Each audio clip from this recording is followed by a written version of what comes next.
સુરત મહાનગરપાલિકાની આજે સામાન્ય સભા મળી હતી। સામાન્ય સભા શરૂ થતાની સાથે જ વિપક્ષે ભારે હોબાળો મચાવ્યો હતો।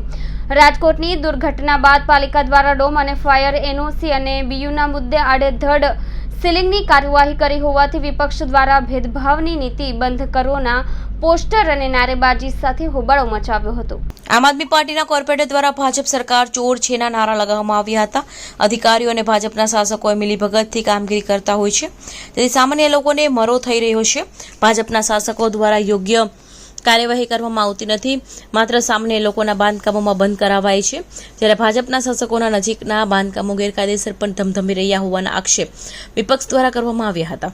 વિપક્ષી નેતા પાયલ સાકરિયાએ કહ્યું કે દિલ્હીની જેમ નગરરાજ લાગુ કરવામાં આવે તે શાસક પક્ષ દ્વારા સાંભળી શકાયું નથી। બિલ્ડરો સાથેની શાસક પક્ષોની સાંઠગાંઠ છે। અમારી રજૂઆત મેયર દ્વારા સંભળાવ્યું નથી। ગેરકાયદેસર એનઓસી વગરની બિલ્ડિંગો પર હાઈકોર્ટના કહેવા બાદ કાર્યવાહી કરવામાં આવે છે, ત્યારે હાઈકોર્ટની જ રાહ જોવાની હોય તો પાલિકા બંધ કરી દેવી જોઈએ। ભેદભાવની નીતિ અપનાવવામાં આવી રહી છે, તે માટે અમારી રજૂઆત હતી કે તમામ નિયમો સરખા હોવા જોઈએ, અધિકારીઓ પર પગલાં લેવા જોઈએ। આજે શાસકો દ્વારા સાંભળી નહીં શકાયું નગરરાજ બિલની જે અમે વિપક્ષ દ્વારા માંગણી કરી કે નગરરાજ બિલ સુરતની અંદર લાગુ કરવામાં આવે, તો એ એમનાથી સાંભળી નહીં શકાયું। અને સાથે સાથે સુરતની અંદર જે ગેરરીતિઓ થઈ છે અને બિલ્ડરોનું જેમ નામ લેવામાં આવ્યું કે માત્ર જે સીલ લાગવાની જે પ્રક્રિયા છે ખાલી નાના અને સામાન્ય લોકો ઉપર જ કેમ કરવામાં આવી છે, કેમ કોઈ બિલ્ડરોએ, કોઈ આર્કિટેક્ટે, કોઈ ડેવલપરે મોરચો લઈને નથી આવવું પડતું, કેમ કે નેતાઓ સાથેની ભલામણ, નેતાઓ સાથેની લાગવગ અને નેતાઓ સાથે રહેતા હોય છે તમામ લોકો ફાયદો કરાવતા હોય છે, એટલા માટે એ લોકોને માટે કોઈ નિયમ નથી પણ સામાન્ય લોકો માટે નિયમ છે।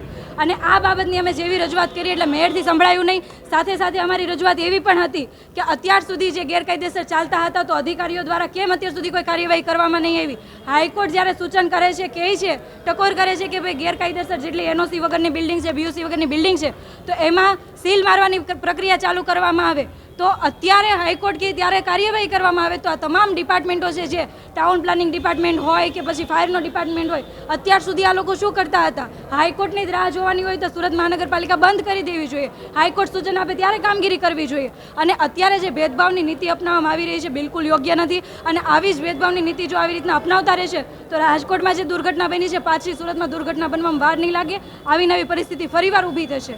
એટલે અમારી રજૂઆત એવી હતી કે તમામ માટે નિયમો સરખા હોવા જોઈએ, અધિકારીઓ ઉપર એક્શન લેવાવા જોઈએ।